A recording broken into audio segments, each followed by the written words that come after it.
ये शिक्षा का जो है केजरीवाल का, और फिर महंगाई का भी मुद्दा है। महिलाओं को जो भत्ता देने की बात केजरीवाल कर रहे हैं, वो बात देखने में अच्छी लग सकती है, लेकिन गुजरात की तासीर अलग है, प्रकृति अलग है। गुजरात में अभी भी अटल फुट ब्रिज का निर्माण हुआ और उसका लोकार्पण किया गया। उसके एक ही दिन में पान की पिचकारी के कारण वहाँ गंदा हो गया, तो सरकार ने उसका चार्ज लगा दिया कि आपको देखना है तो 1 रुपये प्रति मिनट, ऐसा 30 मिनट में 30 रुपये देना पड़ेगा। फिर भी लोग जा रहे हैं। तो गुजरात में एक अलग मेंटालिटी है। और 2012 में कांग्रेस ने भी अपना घर ऐसा ही एक योजना रखी थी। तो एक समय था कि बीजेपी ने भी केशुभाई पटेल की जब पहली सरकार थी, तो उस समय 2 रुपये प्रति किलो गेहूं ऐसी योजना लाई थी।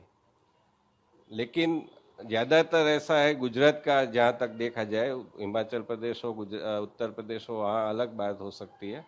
लेकिन गुजरात की जहाँ तक बात है, यहाँ पर एक प्रकार की जो है कि हमको जो भी चाहिए वो पैसे देकर हम खरीद सकते हैं। जैसे टोल टैक्स है, तो रोड अच्छा मिलता है तो टोल टैक्स क्यों ना दिए जाए।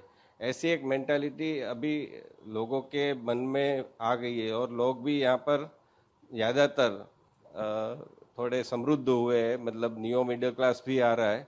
तो एक ये है कि गारंटी के ऊपर ज़्यादातर लोग नहीं जाते जहाँ गुजरात की बात है, क्योंकि नरेंद्र मोदी आजकल डबल इंजन सरकार की बात कर रहे हैं। लेकिन मैं देख रहा हूँ कि 1962 में पहला इलेक्शन हुआ, तो उस समय से लेकर 2017 तक हम देख सकते हैं कि जब जब यहाँ पर परिवर्तन हुआ है, तब तब वहाँ पर भी परिवर्तन हुआ है। लेकिन इसी तरह से कहा जा सकता है कि वहाँ केंद्र में कांग्रेस की सरकार, यहाँ पर कांग्रेस की सरकार।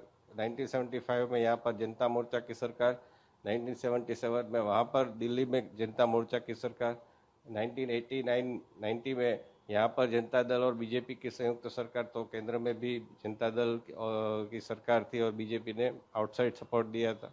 तो 1995 में यहाँ पर बीजेपी की गवर्नमेंट बन गई, और केंद्र में 96 में 13 दिन की बनी, लेकिन 98 में फुल फ्लेज गवर्नमेंट आ गई।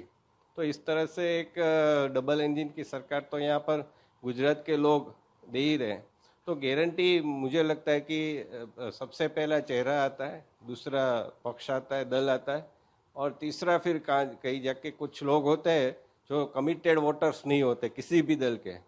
तो वो देखते हैं कि क्या कौन अच्छा दे, जैसे गुजराती स्कीम देखते हैं, तो ऐसी स्कीम देखते हैं कि कौन सा दल अच्छी गारंटी दे रहा है, अच्छे वचन दे रहा है, उसके ऊपर फिर वो वोट करते हैं। तो ऐसा कोई फ्लोटिंग वोटर्स हो सकते हैं जो अपना निर्णय इस प्रकार बदल सकते हैं। जिसे हम चुनावी वायदे कहते हैं, उस पर तो कोई लोग भरोसा नहीं करते। लोग जानते हैं कि पॉलिटिकल पार्टी आती है और चुनावी वायदे करती है, बहुत सारे वायदे करती, ये कर देंगे वो कर देंगे, तो उस पर तो बहुत भरोसा नहीं होता। लेकिन कई बार कुछ स्पेसिफिक वायदे किए जाते हैं कि हम ये प्रोग्राम करेंगे। तो या हमें याद करना चाहिए, कांग्रेस ने कहा था हम सबको अपना घर देंगे। वो बहुत इफेक्टिव रहा था। लोग इलेक्शन से पहले फॉर्म भरने लगे थे।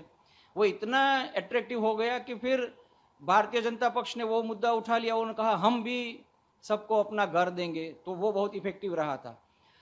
अभी इलेक्ट्रिसिटी की बात हो रही है। इलेक्ट्रिसिटी ऑलरेडी अगर पंजाब और दिल्ली में मुफ्त मिल रही है, तो लोगों, गुजरात के लोगों को अच्छा लगेगा कि हमें भी ये मिल सकता है। और महिलाओं को 1-1 हज़ार रुपया देना, ये जो स्पेसिफिक बिंदु है, ऐसे वायदे हैं, वो लोगों को अट्रैक्ट करते हैं। कांग्रेस ने भी कहा है कि हम भी 300 यूनिट फ्री कर देंगे।